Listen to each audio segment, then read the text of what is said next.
Bonjour à tous, aujourd'hui on se retrouve pour une nouvelle vidéo théorie sur un des nombreux grands mystères de l'univers de One Piece. La Terre Sainte de Marie-Joise abrite la plus haute sphère du monde, Tenryubito, Gorosei, Im-sama, pour ce qui est d'officiel du moins, ce qui nous est révélé.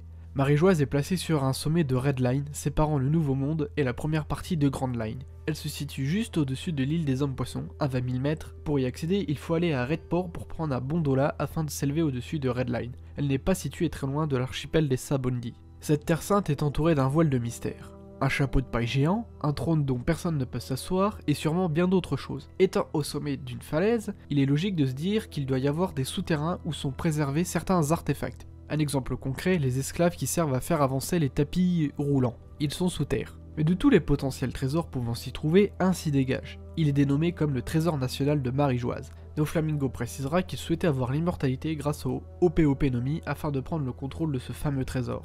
Bon, maintenant, avec ce que nous savons à l'heure actuelle, je vais spéculer sur qu'est-ce que ça peut bien être ce fameux trésor.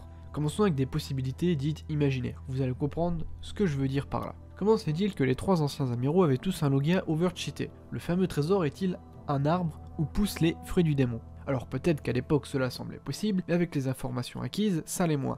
De plus, si le trésor appartient depuis quelques siècles au gouvernement mondial, il y aurait eu un procédé pour avoir l'exclusivité des fruits du démon. Et avis perso, je pense que si arbre existe, il doit être sur la lune, ce qui permet aux fruits du démon de tomber sur la terre, tout en pouvant être coincé sur une île céleste. Une arme antique, logiquement la dernière Uranus. Et bien effectivement, ici même si on se retrouve encore dans la catégorie spéculation, cela semble être une possibilité. Peut-être avec cette arme que les royaumes ont réussi à vaincre l'ancien royaume. Évidemment, on y reviendra dessus car possible lien avec un élément connu. Dernière spéculation avant d'attaquer avec du concret, un document retraçant toute l'histoire du siècle oublié. Alors oui, évidemment, eux qui veulent tant le faire disparaître et éliminent ceux qui s'y intéressent, c'est une aberration qu'ils gardent une telle chose. Mais s'il n'y a aucun écrit, je veux dire, en 800 ans, le bouche à oreille, ça déconne à un moment. Vous avez l'exemple du jeu Le Téléphone Arabe.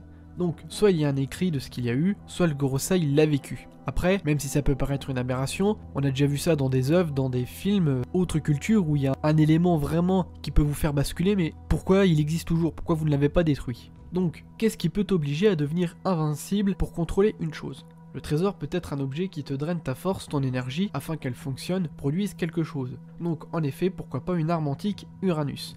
Le chapeau de paille géant est-il une espèce de technologie qui permet la fabrication de quelque chose, en échange d'une énergie colossale? Du coup, comme tu es immortel, la machine tu finiras bien par la gaver, elle va te pondre ton objet pouvoir. Voici le lien que je fais avec le désir de Doflamingo d'être immortel. Après, peut-être qu'il souhaitait être immortel pour faire une descente sur Marie-Joise, et que personne ne puisse l'arrêter comme il serait increvable, pour pouvoir voler le fameux trésor. Autre chose venant de Doflamingo, ah oui bon, je précise pour la qualité de la vidéo, mais Doflamingo en tant qu'ancien dragon céleste connaît le trésor. Voilà pourquoi il lui fallait la vie éternelle, ainsi que son coup de pression pour son histoire de fausse démission. Du coup, Doflamingo disait, au final ce n'est pas la fin du monde de révéler le secret, car le pouvoir est éphémère. Ceci laisse sous-entendre que si la population venait à découvrir le fameux trésor, le gouvernement mondial se casse la gueule. On y arrive, Im-sama. Alors oui, si on venait à apprendre son existence, c'est la fin pour le gouvernement mondial, car depuis le début ça ne serait que mensonge. Mais est-ce que pour autant Im est le trésor national? Alors peut-être que de la même manière que Shirahoshi, c'est le catalyseur utilisateur qui permet de déclencher l'arme antique ou le trésor, peut-être. Mais réfléchissons 2 minutes. Doflamingo connaît le secret de ce trésor. Deux possibilités. Soit tous les Tenryubito le savent, soit il était le seul en vadrouillant sur Marie-Joise et il est tombé dessus par hasard. Au niveau du gouvernement mondial, nous avons tout en haut le Gorosei et les Tenryubito. Aucune information si le Gorosei se prosterne aussi devant un Tenryubito, mais j'imagine qu'ils sont au même niveau d'importance. Je m'égare, mais ça a son importance. Si demain le Gorosei veut plus de Tenryubito, il n'y en aura plus car c'est eux qui obligent le gouvernement mondial à les mettre sur le piédestal là. Donc j'imagine que personne ne s'agenouille devant l'autre. Sauf que le Gorosei s'agenouille devant Im. Les Tenryubito sont censés être au sommet de la hiérarchie. Imaginez 2 secondes, s'ils étaient au courant qu'il y a un mec encore au-dessus d'eux qui s'assit sur le fameux trône. Vu leur mentalité de dieu, je ne sais pas s'ils sont prêts à ce qu'il y ait le dieu des dieux parmi eux. Je ne sais pas si vous arrivez à suivre mon raisonnement, mais je pourrais essayer de vous expliquer ça en commentaire. Avec mon raisonnement là, je pars du principe que si tous les Tenryubito sont au courant du trésor, eh bien je n'imagine pas que ce soit Im, juste par question d'orgueil de leur part. Cependant, si Doflamingo est le seul à y être au courant, eh bien il est fort possible que ce soit Im, le trésor national de Marie-Joise. Donc si on part du principe que tous les Tenryubito connaissent l'existence du trésor, c'est qu'il doit leur servir dans leur intérêt. Bon, jusque-là, apparemment, il n'y a jamais eu de soulèvement au sein du gouvernement mondial concernant le statut de Tenryubito. Même Garp, qui est à même de l'ouvrir par son statut, sa méprise de Tenryubito et son histoire de God Valley ne l'a pas fait. Il est donc possible que le trésor soit une arme. Alors, peut-être une des hypothèses énoncées, Uranus. Mais pour asseoir leur pouvoir, ils doivent avoir une arme capable de dire « Hé Coco, calme-toi, reste tranquille, sinon on vous explose ». D'ailleurs, quand le Gorosei parle de purge, c'est peut-être cette arme qui en est capable de détruire Alabasta.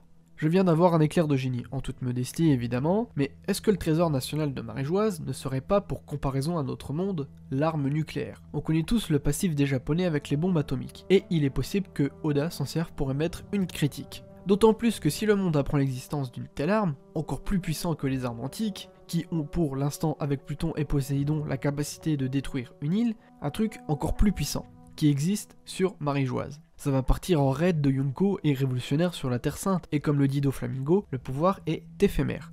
Car avec une telle puissance existante, c'est le jeu de celui qui la gagne qui domine le monde. Et c'est peut-être cette fameuse arme pseudo-nucléaire qui a permis de terrasser l'ancien royaume. Juste pour développer un peu, si on part du principe que les armes antiques peuvent détruire une île, que les hommes poissons ils étaient pas forcément alliés avec les humains, on peut se dire qu'il y avait une arme antique dans chaque camp, donc logiquement il y en a pas une qui est tellement surpuissante qu'elle peut exterminer l'autre. Donc peut-être qu'il y a encore quelque chose au-dessus. Mais bon, c'est pure spéculation.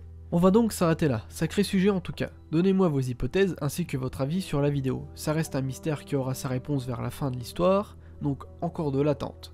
Je vous dis donc sur ce, à la prochaine.